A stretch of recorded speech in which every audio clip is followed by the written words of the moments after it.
ये खड़गे जी को किससे प्रॉब्लम है तहसीन पूनावाला जी? ये सड़ा हुआ आम कांग्रेस में है कौन? लोग दूरबीन लेकर निकल गए ढूंढने के लिए कि खड़गे जी का इशारा किस तरफ है। थैंक यू नाविका जी, आपके साथ शो में मुझे शिरकत करने का मौका मिला। हर एक पॉलिटिकल पार्टी अपने भीतर देखिए कि उसको किस तरह से आगे के चुनाव में परफॉर्म करना चाहिए। गुजरात एक ऐसा राज्य है जो राहुल गांधी जी ने टारगेट सेट किया था। उन्होंने पार्लियामेंट में कहा था कि गुजरात का चुनाव कांग्रेस जीत सकती है। लेकिन कई ऐसे गुजरात के कांग्रेस के नेता है जिसके बारे में आदरणीय राहुल गांधी जी विपक्ष के नेता ने भी कहा था और अब खड़गे जी ने भी कहा था, जो क्योंकि वो सत्ता में नहीं है वो पॉलिटिकल पार्टी बीजेपी के इतने करीब है। आप देखिए हार्दिक जी, बाकी जो अल्पेश ठाकुर, सब ने बीजेपी, जितने भी कांग्रेस के नेता इनको लेने की कोशिश करती है। इसलिए राहुल गांधी जी का एक मंत्र है, डरो मत और बीजेपी के सामने झुकना नहीं है। और जिन लोगों को बीजेपी ज्वाइन करनी है उनके लिए रास्ता खुला है, वो जा सकते हैं, बीजेपी ज्वाइन कर सकते हैं, इसमें कोई गलत बात नहीं। लेकिन कांग्रेस में रहकर बीजेपी का काम नहीं कर सकते। अब बीजेपी कितने सारे आरोप लगाती थी और जिन लोगों पर आरोप लगाती थी, एग्जाम्पल हिमंता बिस्वा शर्मा जी, वो आज बीजेपी में मुख्यमंत्री है। ज्योतिरादित्य सिंधिया जी, वो आज बीजेपी में है। तो बीजेपी का तो ये सिस्टम है कि उनके पास तो टैलेंट है, ने एक दो टैलेंटेड लोग हैं सुधांशु जी जैसे, बाकी तो है नहीं टैलेंट। तो कांग्रेस से इंपोर्ट करना चाहती है, तो जिनको जाना है वो चले जाए। तो खड़गे जी ने अच्छी बात की, पूरी तरह से हम उनका समर्थन करते हैं इस बात में। लेकिन खड़गे जी को रोक कौन रहा है? सड़ा हुआ आम है तो निकाल के बाहर कर दो। हाँ। खड़गे जी ये कह किसको रहे हैं? सुधांशु त्रिवेदी जी, मैं यही पूछना चाहती हूँ। खड़गे जी तो पार्टी प्रेसिडेंट हैं। अब सड़ा हुआ आम उनको दिख रहा है, निकाल नहीं पा रहे, क्योंकि गांधी परिवार से पूछे बिना किसी को निकाल नहीं सकते, किसी को ले नहीं सकते। और दूसरा, तहसीन पूनावाला जी कहते हैं कि आप कांग्रेस के नेताओं को ले जाते हैं। ये नहीं मान रहे कि कांग्रेस के नेता खुद कांग्रेस से दुखी होकर आपके पास चले जाते हैं।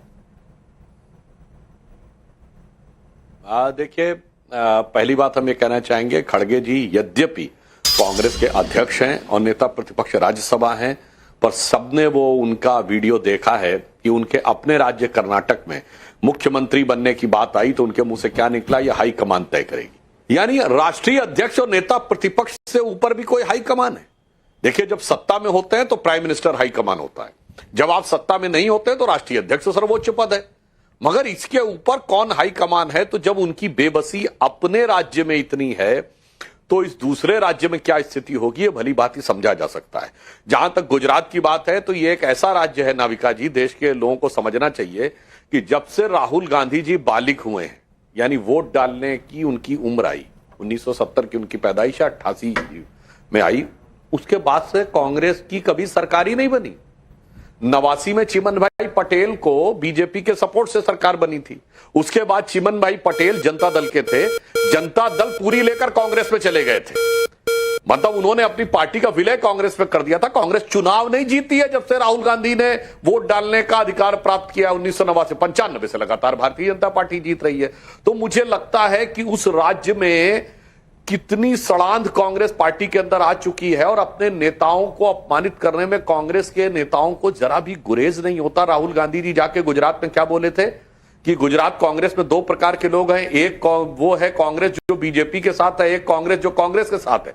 तो अपने नेताओं के बारे में कोई ऐसा बोलता है? और तहसीन भाई युवा और प्रबुद्ध हैं, मगर आप कह रहे हैं कि हम आपके लोगों से टैलेंट एक्सपोर्ट करते नहीं। साहब, आपके यहां टैलेंट को तो रहने ही नहीं दिया जाता है।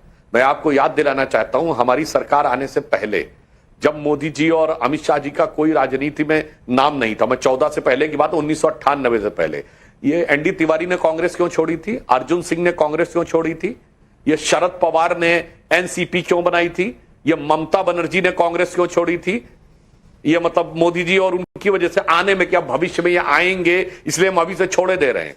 ये प्रणब मुखर्जी जी ने भी 1980 के दशक में एक बार कांग्रेस छोड़ी थी।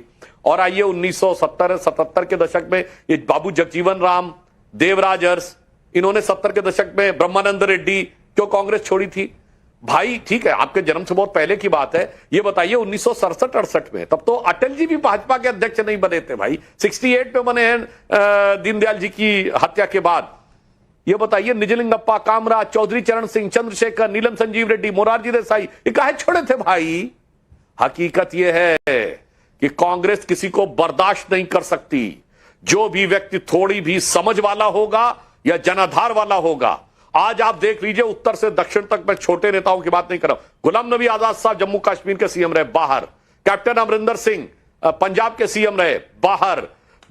विजय बहुगुणा जी उत्तराखंड के सीएम रहे, बाहर। एसएन कृष्णा कर्नाटक के सीएम रहे, बाहर। आपके आंध्र के सीएम वो बाहर रह चुके हैं, बहुत सारे लोग बाहर हो गए।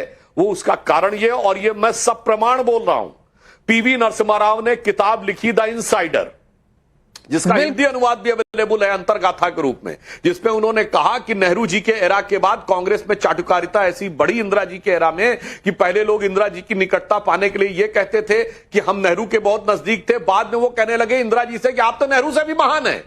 फिर उन्होंने कहा राजीव गांधी का एरा आया तो लोग राजीव गांधी को इंदिरा जी से महान बताने लगे, और इस कारण से कैसा पतन हुआ कांग्रेस के अंदर, यह कांग्रेस के किसने लिखा है? तहसीन भाई, प्रधानमंत्री और अध्यक्ष रहे पीवी नरसिम्हा राव ने, और डॉक्टर मनमोहन सिंह ने। लेकिन सुधांशु त्रिवेदी जी, सड़ा हुआ आम है कौन? आपके हिसाब से सड़ा हुआ आम है कौन? मैं नाविका जी इसके लिए एक ही पंक्ति कहना चाहता हूं, राज की बात कह दूं तो जाने महफिल में फिर क्या हो, इशारों को अगर समझो राज को राज रहने दो। दिल से हर कांग्रेसी को पता है कि सड़ा हुआ आम कौन है जिसने काम तमाम करके पार्टी का रख दिया है। मैं पूछना चाहती हूँ तहसीन भाई, क्योंकि मैंने जो साउंड बाइट प्ले करी थी खड़गे जी की, उसमें उन्होंने साफ शब्दों में कहा जो लोग काम नहीं करते। अब इस चुनाव के बाद कह रहे हैं जो उपराष्ट्रपति का जो चुनाव हुआ था उसमें काम कौन नहीं कर रहा था, वो तो सारी दुनिया ने देख लिया। वो मलेशिया की थोड़ी बहुत पिक्चर्स आई थी, आम आदमी पार्टी ने भी ट्वीट कर दी, बीजेपी ने भी, तो कहीं इशारा उस तरफ तो नहीं था। अगर आपका इशारा है कि माननीय मेरा नहीं, अगर आप यहां पर कोई दरार ढूंढने की कोशिश कर रहे हैं नाविका जी, तो मैं आपको बता दूं कि आप बिल्कुल गलत रास्ते पे चल रहे हैं। खड़गे जी और बाकी जितने भी कांग्रेस नेता है सब के सब राहुल गांधी जी के नेतृत्व में बिल्कुल काम कर रहे हैं, और राहुल गांधी जी के नेतृत्व में कांग्रेस 2029 का चुनाव जीतने वाली है, और अभी यही तो गुजरात का चुनाव जीतने वाली है। यही तो सवाल है। और अभी आप मुझे कहोगे कि राष्ट्रीय अध्यक्ष खड़गे जी, मैं उसका भी जवाब दे देता हूं, मैं उसका भी जवाब दे देता हूं। हर्षवर्धन त्रिपाठी जी, आपने कह दिया, आपने तो कह दिया तहसीन पूनावाला जी, और आपने अगर सुना हो ध्यान से हर्षवर्धन त्रिपाठी, तो तहसीन भाई क्या कह गए? खड़गे जी राहुल जी के उसमें काम कर रहे हैं, छत्र छाया नेतृत्व में। हाँ? अब खड़गे जी अध्यक्ष हैं, वो 80 साल के हैं, राहुल गांधी जी के नेतृत्व में वो काम कर रहे हैं, तो अध्यक्ष अगर नेतृत्व में बाकी नेताओं के काम करते हैं, क्योंकि सबसे तो भाई ये इशारा क्या बता रहा है? एक सेकंड हर्षवर्धन जी, क्योंकि सबसे पॉपुलर लीडर हमारे राहुल जी है। जैसे आम आदमी पार्टी में अरविंद केजरीवाल जी सबसे पॉपुलर नेता है, जैसे भाजपा में मोदी जी है। कितना डिफेंसिव खेलोगे? डिफेंसिव नहीं, मैं अग्रेसिव खेल रहा हूं। बिल्कुल राहुल गांधी जी हमारे सबसे पॉपुलर नेता, हर्षवर्धन के नेतृत्व में काम करेंगे सब लोग मिलकर। हर्षवर्धन जी, तहसीन भाई पता नहीं इतनी जल्दी जल्दी क्यों सफाई देने लगे अचानक, जो है तो थोड़ा रुक जाना चाहिए था। सड़े हुए आमों की बात हो रही है ना, तो टेंशन सबकी बड़ी हुई है। मुस्कुरा रहा हूं। इसमें कोई दिक्कत नहीं है कि अगर आपका कोई नेता सबसे लोकप्रिय हो, लेकिन लोकतांत्रिक पार्टियों का एक सलीका होता है, एक तरीका होता है कि जब आप सरकार में नहीं है तो राष्ट्रीय अध्यक्ष ही आपका सबसे बड़ा नेता होता है। यहां तक कि जब सरकार भी होती है तो राष्ट्रीय अध्यक्ष का महत्व होता है। आपने वो नरेंद्र मोदी को कई बार वो करते हुए देखा होगा। आप कह सकते हैं कि मोदी जी ही सब चलाते हैं, तो जाहिर है वो चुनाव जिता कर लाते हैं, वो प्रधानमंत्री बने हैं इसलिए वो करते हैं। लेकिन उसके बावजूद जब आप बिना सत्ता के लगातार बाहर होकर कहते हैं कि सब राहुल जी तय करेंगे, तो फिर क्यों चुनाव हारने के बाद राहुल गांधी को अध्यक्ष पद से हटना पड़ा था? क्यों राहुल गांधी गायब हो गए थे, भाग खड़े हुए थे? अब काम छोड़कर भाग जाना, मैं इसको फिर से दोहरा रहा हूं तहसीन भाई, काम छोड़कर, एक काम मिला था उसमें हार गए 2019 का लोकसभा चुनाव, फिर काम छोड़कर भाग गए, फिर दोबारा पद पर नहीं आए, और राइडर लगा दिया कि गांधी परिवार का कोई नहीं होगा जिससे गलती से प्रियंका ना बन जाए। चल क्या रहा है पार्टी में सर? असली मुश्किल तो कहीं और है ना, उसकी बात क्यों नहीं कर रहे? और सड़े आम की समस्या एक और होती है। सड़ा आम अगर टोकरी में पड़ा है, सड़ा कोई भी चीज पड़ा है, तो सब सड़ा देता है, और उसके बाद कोई भी जो ढंग के अगर अच्छा रहना चाहेगा तो उस टोकरी से निकलकर बाहर जाएगा। कांग्रेस पार्टी के सारे बड़े नेता क्या सड़ने से बचने के लिए बाहर चले जा रहे हैं? मैं तो कह रहा हूं आप भी भले व्यक्ति हैं तहसीन भाई, सोच लीजिए तहसीन भाई, आपके दोस्त हिदायत दे रहे हैं आपको। For more of such videos, do like, share and subscribe to ET Now Swadesh.